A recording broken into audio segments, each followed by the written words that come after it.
Hello guys, hello Earth signs, hello Virgo, Capricorn, and Taurus. Welcome dito sa akin channel, Kapalaran 888. Welcome guys. Weekend reading para sa lahat. Virgo, Capricorn, and Taurus. I hope na makuha mo ang energy. Wow! Alam niyo yung mga barahan nyo ngayon ay sobrang positive. Lahat ng zodiac signs. Kumapa tayo ng isa. Okay, so may in-expect ka dito. Kumuha tayo dito sa second deck ng 2 cards din.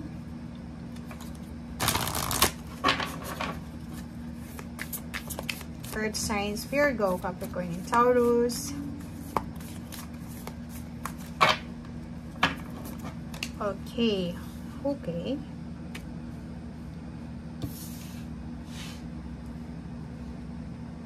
Okay guys, Earth signs, Virgo, Capricorn, and Taurus. Unahin natin itong first 2 cards na lumabas. Nakikita natin dito, may hinihintay kayo eh. Parang nag-i-expect kayo ng pera. Pwedeng nag-i-expect or hindi nag-i-expect. Parang ganun. So, if ever man nag-i-expect ka ng pera, or if ever man may ini-expect ka ng message, if ever man may ini-expect ka na confirmation, job, confirmation, career, travel, sinasabi ng barahan na tapos na yung paghihintay mo. So, pwedeng may dumating na expected na result, or pwedeng may mga unexpected income na parating. Okay? So, for example, may mag-offer sa'yo ng work for the weekend. May mag-offer sa'yo ng tulong. It's either financial help or emotional help. And etong creation na to is para siyang the Empress. So, nakikita natin, posible na ikaw ito. Pwedeng ikaw yan, or pwedeng nanay mo. Or pwedeng kung wala kang nanay, wala nang nanay, or wala nang mother, pwedeng kapatid na babae. Siguro malungkot ka. Or siguro malungkot yung magulang mo. Or yung magulang mo na babae, nanay talaga siya. Kung sino yung nagsilang sa'yo. Siguro may mga pinagdadaanan siya sa buhay. And siguro sa araw na ito, nakapag-desisyon ka na siguro bigyan siya ng regalo, or siguro amuin siya, or siguro pasayahin siya. So, yun, nakikita mo dito, pwedeng nag-offer ka ng cake, ng tinapay, ng regalo, or anything na pwedeng makapagbigay sa kanya ng kalma sa kanyang buhay. Okay? So, yun.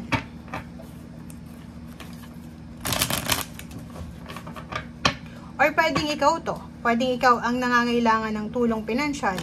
Ikaw yung nangangailangan ng emotional help. Na may isang tao na pwedeng makatulong sa'yo unexpected. Okay.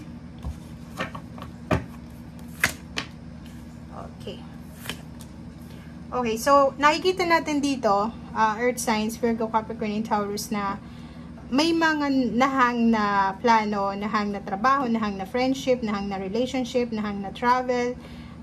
Maraming nahang sa buhay mo ang posibleng matutuloy na.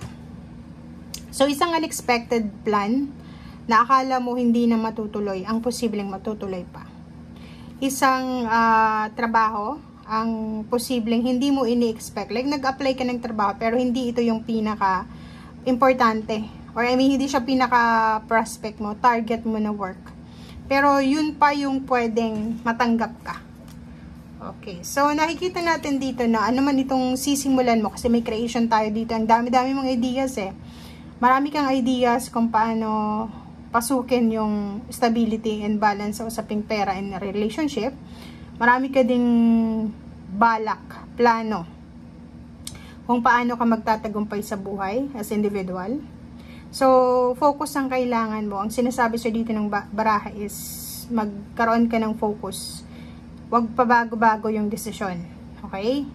Kasi itong hangman na upright na to is maraming beses na siyang nahang. So, if ever man na may plano ka na ulit, make sure na tuloy-tuloy na ito. Kasi, yun yung kalaban mo dito. Yun yung weakness mo is yung pabago-bago ka ng isip. Okay. Meron din dito guys na mga nangyari sa nakaraan, like mga painful events, painful relationship endings, or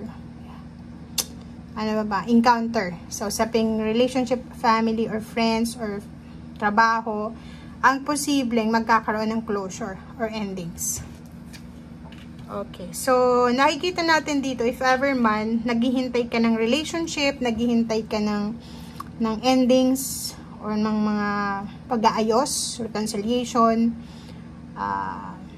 renewal, like trabaho ito, sinasabi ng barahan na may choice ka sa weekend na to if itutuloy mo ba siya or hindi. So, for example, yung promotion sa trabaho, yung salary increase, yung renewal ng contract, if nagtatrabaho ka, hindi mo alam dati kung tutuloy ka pa ba. Pero sa linggong ito, or sa weekend na to, magkakaroon ka ng options. Parang mayroon kang idea, inspiration. Like dati wala kang inspiration, pero ngayon biglang may pumasok sa isip mo na, kailangan kong maging stable sa trabahong ito. Kailangan kong maging mataas ang sweldo ko. Parang ganun. So, punong-puno ka ng choices option sa weekend na to. Kung ano yung mga possible na actions. Okay, ang dami-dami din ng mga information, daming positive outcome, information, communication na posibleng dumating sa'yo. Mag-iingat lang kasi yung mga taong kasama mo sa ngayon ay hindi ka sigurado Parang sinasabi ng bara, hindi ka sigurado kung ano yung nararamdaman nila. Okay? So, make sure na ano man itong gagawin mo or ano man itong mga plano mo sa buhay, wag mong ipagsabi muna. Hanggat wala ka pang parang tawag dito, stable, secured na plano, wag mo munang ipagsabi. Kasi alam mo tong Page of Swords na ito, medyo bata pa siya. Medyo, siguro nasa below 30 years old, below 25 years old. And, pag siya yung napagsabihan mo ng plano mo, pag siya yung napagsabihan mo ng mga sikreto mo, ibubunyag niya yun. It's either isa siyang Gemini, Libra, Aquarius. Okay? Wow.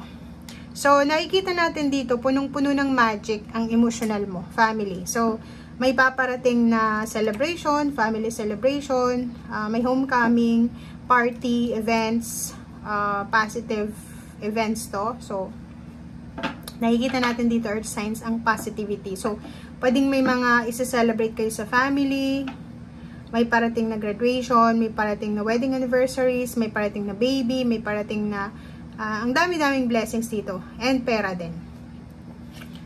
Okay, so last card natin is pwedeng kasal. Pwedeng may mag-offer sa'yo ng kasal, or pwedeng ikaw ay magse-celebrate ng iyong wedding anniversary, or pwedeng commitment to. So, pwedeng collaboration. So, pwedeng, family collaboration, as, diba, business collaboration with your family, business ideas, or pwedeng travel ng buong pamilya. So, comment down below if makaresonate ka dito. Pero yun nga, ang warning sa'yo ng baraha, make sure na hindi nyo to ipagsabi sa ibang tao na hindi naman related sa plano nyo. Okay? Thank you guys. Bye!